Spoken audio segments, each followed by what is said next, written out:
So Owen and I are here at the farm carefully harvesting stinging nettle.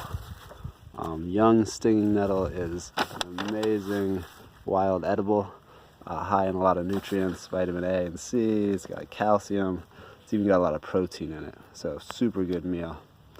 But you got to be careful. As you see, she has some oversized gloves on. It's just trimming the tops off with scissors.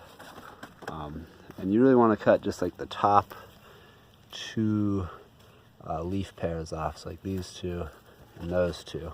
And those are the most tender. And below that, still edible, just gets a little more fibrous. So yeah, show us what you got. Yeah, the younger, the more tender. This plant will get like 3 feet tall, and really it's only good for the first few weeks when it's small like this. Say like under a foot, it's pretty good.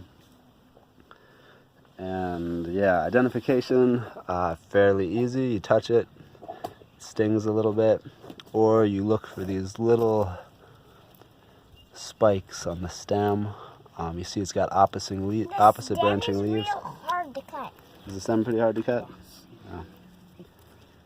So just like some mints we look at, it's got this opposite branching. This is like a relative of mint. The stem isn't quite square, but it's, you know, it's not perfectly round.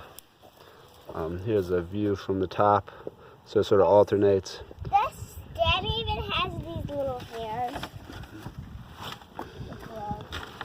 The stem does have these little hairs. So yeah, we're gonna take this home. Eat it steamed. We'll just saute it. Well, we'll probably just saute it. Eat it like that. It loses its sting as soon as it's cooked at all or dehydrated. So you can dry it and make a tea. This one's not a good one to cut. It's not even a poisonite or a stinging nettle. You're right. That's like a, what is that, little walnut tree maybe? So we went down to the orchard here, and I actually transplanted a bunch of stinging nettle.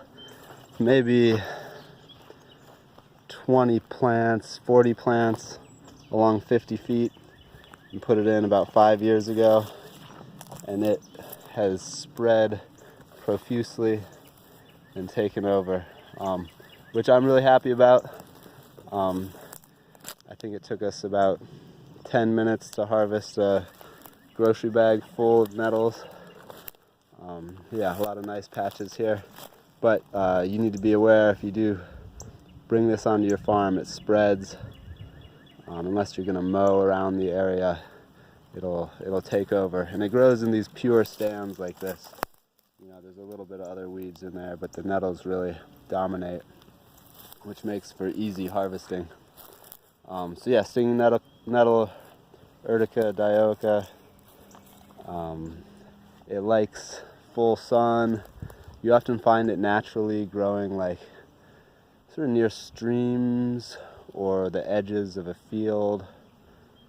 Yeah, I have the memory as a child of running through a patch of it on the way to a stream one time. I'll never forget that.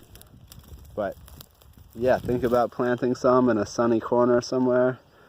You'll have enough to harvest in no time. I don't think you can over-harvest this plant. It's really aggressive, really resilient. So if you're trying to grow nutrition, this is where it's at. It comes back every year, even stronger than the year before. Delicious, nutritious. Yummy tummy. Yummy tummy, but it stings you, so you gotta think about that. Yeah, the downside is it's growing around all my fruit trees here, and so harvesting the fruit becomes a bit of a challenge. If you put it in your mouth,